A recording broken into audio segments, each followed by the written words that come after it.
হাজরাতে আমার ইবনুল আস চিঠি পাঠাইলেন আমিরুল মুমিনিন ওমরের কাছে।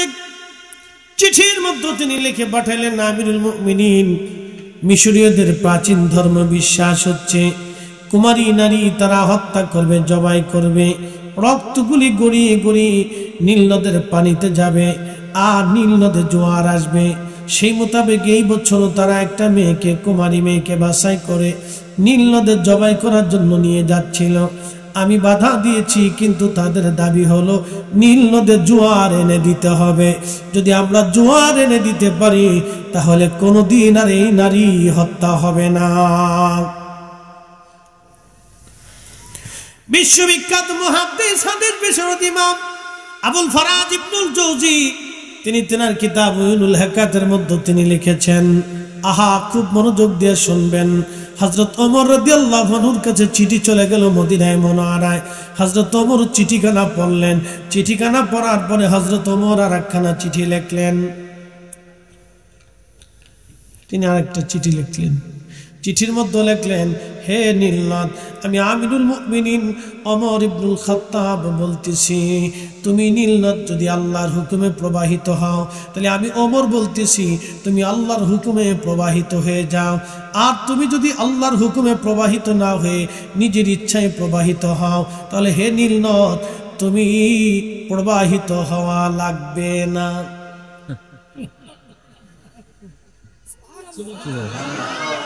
না একসাথে না বললে বুঝবো কি পড়,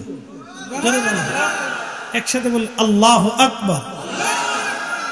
আল্লাহ এক, জোরে বলেন আল্লাহ এক, জোরে বলেন আল্লাহ এক, জোরে বলেন আল্লাহ। আশহাদু আল্লাহ ইলাহা ইল্লাল্লাহ, জোরে বলেন আশহাদু আল্লাহ ইলাহা ইল্লাল্লাহ ওয়া আশহাদু আন্না মুহাম্মাদান আবদুহু ওয়া রাসূলুহু। আল্লাহ ছাড়া আর কোনো ইলাহা নাই এবং আমাদের নবী হচ্ছেন আল্লাহর রাসূল এবং আল্লাহর বান্দা এবং শ্রেষ্ঠ রাসূল আল্লাহর হাবিব। কথা বলেন ঠিক না বেটি? ওমর কি চিঠিতে কি লিখলেন, হে নীলনদ, আমি আমিরুল মুমিনিন ওমর ইবনুল খাত্তাব বলতেছি, যদি তুমি আল্লাহর হুকুমে প্রবাহিত হয়ে থাকা তাহলে আল্লাহর হুকুমেই প্রবাহিত হবে। আর যদি তুমি তোমার নিজের ইচ্ছায় প্রবাহিত হও আল্লাহর হুকুম ব্যতীত তাহলে তোমাকে প্রবাহিত হতে হবে না। তাহলে নীলনদ কার হুকুমে চলে? তাহলে নীলনদের জন্য আলাদা কোনো দেবতা, পৃথিবীতে বৃষ্টির কোনো দেবতা, পৃথিবীতে আকাশের কোনো দেবতা, পৃথিবীতে লক্ষ্মীর কোনো দেবতা, পৃথিবীতে কোনো ওই জৌনের দেবতা, পৃথিবীতে কোনো মনসার দেবতা, পৃথিবীতে আল্লাহ ব্যতীত আর কোনো ইলাহ নাই। এটা হযরত ওমর দেখিয়ে দিচ্ছেন আমির হইলে এরকম হইতে হবে।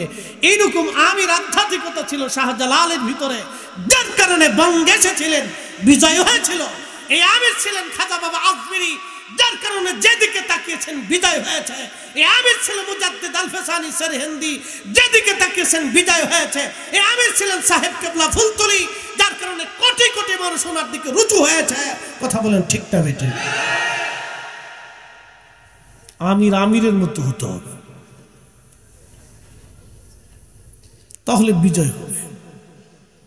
নতুবা বিহুদে হুদে দৌড়ে দৌড়ে ফড়ায় ফড়ায় জিন্দিগিতে কোনো লাভ নাই।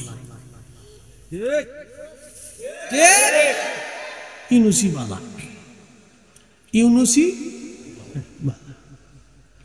হে বেটা এবারে এই বালা তো ওদিই চলো, ওদের দরকার নেই।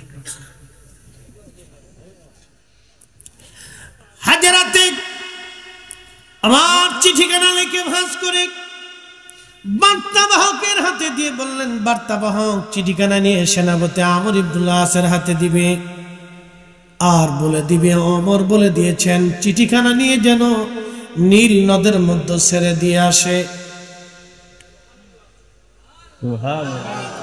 তেলের গাড়ি তেলে চলে,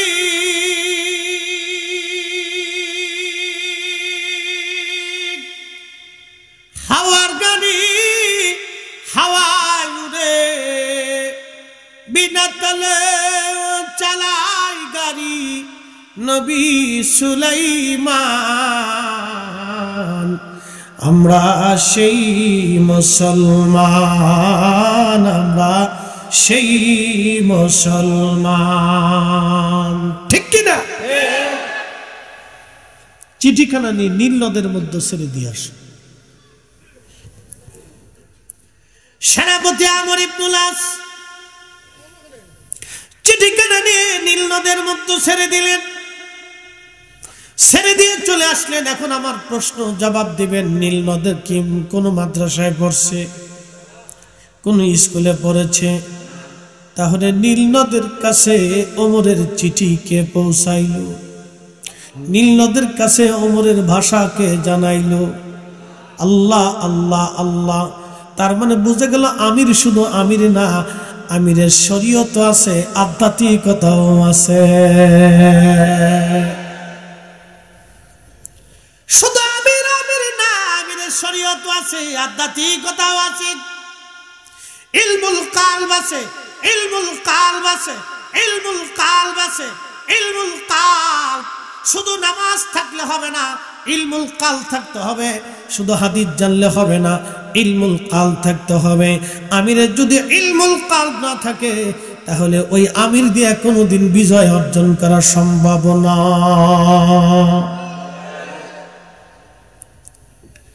চিঠি কেন ছেড়ে দিয়ে চলে আসলেন আমর ইবনুল আস। চিঠি ছেড়ে দিয়ে চলে আসার পরে নীল নদের মধ্যে জোয়ার আসলো। জোয়ার এসে গেল। আজকে 1400 বছর পার হয়ে গেছে। একটা দিনের জন্য, একটা বছরের জন্য 1400 বছরের ইতিহাসে আর দ্বিতীয়বার চিঠি পাঠাইতে হয় না নীল নদে। দ্বিতীয়বার কোনো মেয়েকে জবাই দিতে হয় নাই। জোয়ার এসে গেল, আজ পর্যন্ত জোয়ার ভাটার জন্য চিঠি পাঠাইতে হয় নাই, মেয়ে হত্যা করা লাগে নাই। তিনি আমাদের আমিরুল মুমিনিন ওমর রাদিয়াল্লাহু আনহু, যাকে দেখলে শয়তান 40 দিন ওই রাস্তা দিয়ে হেঁটে যেত না। তিনি সেই ওমর। নবী বললেন, আলাইকুম বিসুন্নতি, তোমরা আমার সুন্নাত মানবে, ও সুন্নাতুল খুলাফায়ে রাশিদিন আল মাহদিন, তোমরা আমার খুলাফায়ে রাশিদিনের সুন্নাত মেনে চলবে। হযরত ওমর 8 রাকাত তারাবি চালু করেন নাই। নবীর মসজিদে তিনি 20 রাকাত তারাবির নামাজ চালু করলেন। আজকে ওরা কারা যারা 8 রাকাত তারাবি চালু করলো? আমরা মনে করি আজকে ওমর যদি দুনিয়াতে বেঁচে থাকতেন, জুতা পিটা করে মুসলিম সাম্রাজ্য থেকে এদেরকে তাড়াইয়া দিত।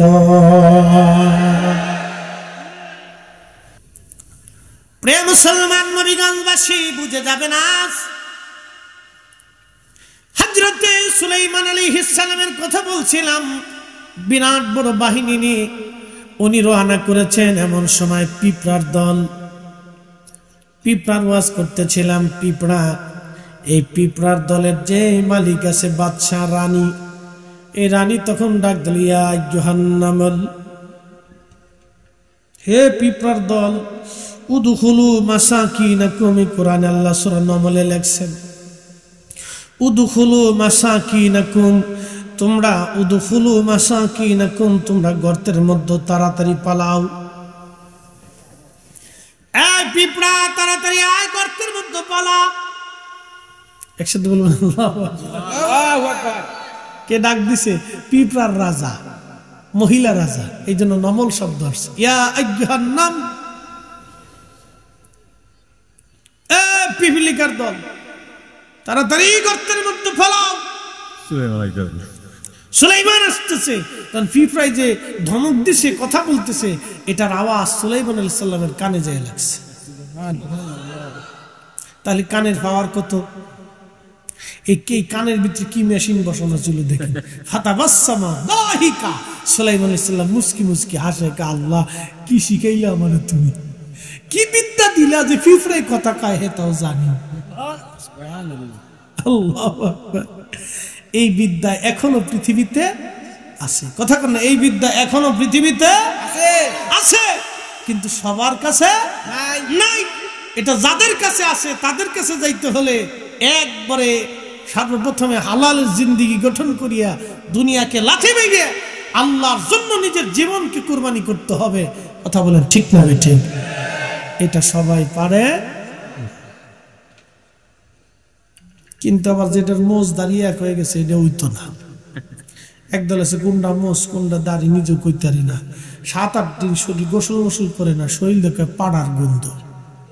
ছি ছি ছি ছি, চিন্তা করুন, মৃত্যু পানি লয় না। এটা হচ্ছে শাহ সুফি, নাম দিছে কি শাহ সুফি। এবারে যদি শাহ সুফি হয় তাহলে শাহ শয়তান কেনা? কি কথা কন না কেন? প্রশ্ন করে জবাব দিবেন, আল্লাহ পাক না না পাক? না না, জোরে বলেন, আল্লাহ পাক না না পাক? তো যে বেটা মুইতে পানি লয় না, এবারে জিকির কোনটা করব? আল্লাহ না পাক পছন্দ করেন? বলেন বলেন তো, রসুল পাক না না পাক?